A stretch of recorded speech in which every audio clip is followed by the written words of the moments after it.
우리가 꼭 알아야 할 나라 밖 외신 소식을 전하는 BK 뉴스입니다. 정부가 AI, 즉 인공지능 국가 전략을 확정하였습니다. 미래 한국 경제의 핵심이 될 수 있는 분야이자 경제 효과 455조 원을 달성하고자 한다는데요. 최근 이웃나라 일본의 손정의 회장이 우리 정부와의 만남에서 예전에는 초고속 인터넷에 대해 조언했듯이 이번에는 AI를 강조했었는데, 손정의 회장은 최근 소프트뱅크와 도요타의 매머드급 AI 프로젝트를 추진하고 있다는 소식이 있습니다. 우리는 현재 앞서 나가 있는 미국, 중국 등의 국가에 비해 뒤처져 있는 것도 사실입니다. 그리고 일본도 AI 시장에서 뒤처지지 않으려고 대규모의 합종 연횡으로 발버둥치고 있습니다. 그런 점에 있어서 우리 정부가 이렇게 국가적인 정책으로 AI의 중요성을 인지한 것만으로도 올바른 방향으로 나아가고 있다고 생각이 드는데요. 일각에서는 1조 원 규모의 AI 반도체 개발에 투입되는 비용이 다소 부족하지 않나 하는 시선도 존재하며, 아직까지도 규제에 막혀 새로운 시도를 못하고 있다고 하는 업계의 하소연도 들리고 있습니다만, 첫 술에 배부를 수 없음을 정부도 잘 인식하여 알맞은 대응을 해줄 것이라 기대하는 바입니다. 관련하여 오늘의 첫 소식은 AI와 같은 4차 산업혁명의 최첨단 기술 분야 중 하나인 블록체인에서 한국이 세계를 선도할 수밖에 없다는 내용인데요. 블록체인 전문가이자 관련 베스트셀러 저널리스트인 존 하그레이브의 칼럼이 그가 발행하는 비트코인 마켓 저널에 소개되었습니다. 일명 공공거래장부라고 불리기도 하는 블록체인은 안전한 거래를 위하여 데이터가 중앙 서버에 저장되는 기존 방식과는 다르게 데이터를 여러 곳에 분산하여 저장하는 기술로서 해킹으로부터 안전하고 미래의 다양한 분야에 적용될 수 있는 중요한 기술인데요. 필자는 이 부분에 있어서 한국의 블록체인이 세계를 선도할 것이라 전망하면서 구체적인 이유 10가지를 이야기하였습니다. 첫째로는 국가가 비전을 공유한다는 점을 들었는데요.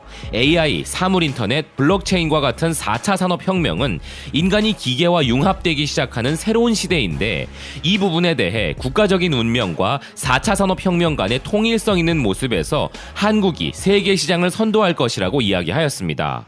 둘째로 혁신의 문화를 필자는 언급하였습니다. 블룸버그에 따르면 한국은 세계에서 가장 혁신적인 경제를 선도하고 있고, 한국은 연구개발과 새로운 특허에 많은 투자를 하는 세계적 기술 강국이며, 필자의 주머니 속에 있는 멋진 삼성 스마트폰은 기술 혁신에 대한 한국의 의지를 보여주는 하나의 증거에 불과하다고 이야기하고 있습니다. 셋째로 교육에 대한 중요성을 강조하는 부분이라고 이야기하면서, 한국 문화에서 고등교육은 심각한 논란이기도 하지만 한국의 교육 시스템이 전 세계적으로 널리 칭찬받고 있는 가운데 한국의 막대한 교육 예산은 전쟁으로 피폐해진 나라에서 IT 강국으로 부상할 수 있었던 큰 성공 요인 중 하나이며, 교육 수준이 높은 한국은 특히 블록체인과 같은 신기술에 대한 수요도 높다는 것을 의미한다고 이야기합니다. 이어서 네 번째 이유로 꼽은 것은 국가적인 블록체인 커리큘럼에 있다며, 한국 정부는 교육을 중요하게 여기는 것을 바탕으로 블록체인 중심의 훈련에 1,000억 원을 투자하여 향후 10년간 인재 파이프라인을 만들고 있다고 근거를 들고 있습니다. 다섯째로 미래를 생각하는 한국 정부에 대해 오늘 걷지 않으면 내일은 뛰어야 한다는 생각으로 연구개발 및 신흥기술에 많은 투자를 하고 있다고 하면서, 올해만 해도 약 10억 달러가 블록체인 개발에 쓰일 계획이고, 서울시가 200개 회사를 위한 블록체인 육성시설 개발을 추진하는 등 미래를 준비하는 한국의 모습을 소개합니다. 또한 여섯 번째로 규정 샌드박스를 언급하는데요. 한국에서 두 번째로 큰 도시가 규제 없는 구역으로 선정되어 기업가와 투자자가 블록체인 비즈니스를 자유롭게 구축할 수 있게 해주는데, 이런 유형의 규제 샌드박스는 한국에서 최근 떠오르는 모델이며 혁신을 촉진시킨다고 이야기하는데요.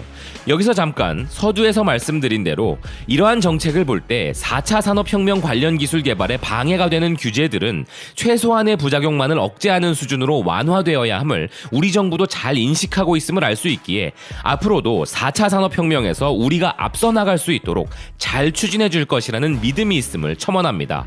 이어서 필자가 말하는 7번째 이유는 서울시가 추진하는 서울 S코인이라면서 시민보상 토큰을 추진하는 것을 이야기하는데요.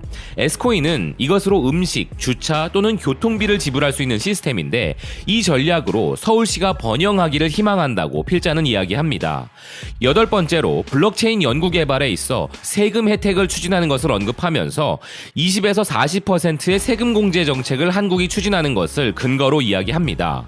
아홉 번째로 삼성 효과를 예로 들고 있는데요. 삼성이 갤럭시 S10 모델에 내장된 암호화 지갑을 통해 메인스트림 휴대폰 중에서 첫 번째로 블록체인 기능을 출시한 것에 대해 시장에서 주도적으로 블록체인을 적용시킨 삼성을 칭찬한 것입니다.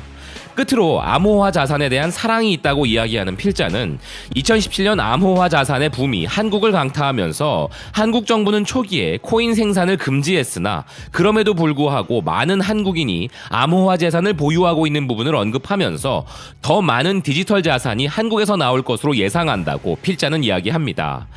필자의 마지막 주장은 이에 대한 부작용으로 인해 조금의 논란의 여지가 있을 수 있지만 그만큼 한국이 이 부분에 관심이 많다는 정도로 이해할 수 있겠는데요. 필자는 끝으로 한국은 고도의 교육을 받았고 신기술에 대한 경험이 풍부한 인력과 심도 있는 기술 인프라 및 광범 위한 정부 지원을 보유하고 있기에 블록체인은 한국에서 강남 스타일을 시작한다고 칼럼을 마무리하는데요. 필자의 주장대로 한국이 블록체인 업계의 선두주자가 되길 바라는 마음이 큽니다. 두 번째 소식은 지지부진한 북미 협상을 지켜보던 러시아가 남북 협상을 위해 본격적으로 움직이고 있다는 소식입니다. 러시아의 타스 통신은 현재 러시아가 한반도 위기 해결을 위한 남북 대화 활성화를 추진하고 있다고 보도했는데요. 콘스탄틴 코사체프 러시아 상원국제문제위원회 위원장은 한반도 위기를 해결하기 위해 러시아가 남북 간의 직접 대화를 구축하고자 많은 노력을 기울이고 있다고 이야기했다고 합니다. 구체적으로는 2020년 가을 인도네시아에서 열릴 제5차 유라시아 국회의장 회의에서 남북 간 직접 접촉을 촉진하기 위해 많은 노력을 기울이고 있고 이 외에도 이런 만남의 기회는 많이 있기에 러시아 의회가 이를 적극적으로 돕겠다고 하는데요. 콘스탄틴 위원장은 러시아가 남북 대표단들과 직접 협력하는 것이 매우 중요하다고 생각한다면서 10월 북한 최고인민회의 의장이 발렌티나 마트비엔코 연방평의회 의장의 초청으로 러시아를 방문했으며 11월에 러시아 대표단이 일본에서 열린 G20 정상회의에서 한국의 국회의장을 만났다는 러시아의 노력에 대해 설명합니다. 또한 미국의 동료들과는 그런 대화가 없었던 것에 유감을 표했으며 한반도 문제를 해결한다는 목표를 포함하여 때때로 관련 대화가 있었지만 그러한 대화가 본격적으로 이루어지지 않는 점이 안타깝다며 이것은 미국 동료들이 놓친 또 다른 기회라 언급하였습니다. 세르게이 키슬리아크 연방외교위원회 제1부위원장 은 지난 몇 년간 북한과 미국의 긴장이 완화되었다는 사실은 환영하면서도 양국 관계의 문제는 해결되지 않았으며 직접적인 대화만이 이러한 노력에 기여할 수 있다고 강조했으며 블라디미르 제하바로프 연방외교위원회 제1부위원장은 이에 더해 러시아와 중국이 유엔 안전보장이사회에 대북 제재 완화를 위한 주장을 제시했다면서 이 같은 부분이 성공할 경우 이것은 두 나라 사이의 관계를 개선하는 데 도움이 될 것이라고 주장하였습니다. 이미 알고 계셨겠지만 중국과 러시아가 유엔 안보리에서 북한 제재 완화를 주장하였는데요. 우리 모두 알고 있듯이 미국이 반대하는 동안에는 그런 일은 벌어질 수가 없습니다. 또한 러시아라는 나라는 진정한 남북 평화를 바란다는 의미보다는 남북 평화로 인해 얻어지는 가스선, 철도 등의 경제적 이득이 관련된 국가 중 그 어떤 국가보다 크기 때문에 그 누구보다 남북의 평화를 바랄 것인데요. 여기에 더해 현재 상황을 북핵 협상을 제대로 못하고 있는 미국의 주도권을 약화시킬 절호의 찬스라고 생각하고 있을 가능성도 높다고 할 수 있겠습니다. 문제는 북중러가 3자 연합으로 철저한 전략을 준비하고 있는 이 와중에 한미일 연합은 단합이라고는 찾아볼 수 없는 심각한 상황이라는 것인데요.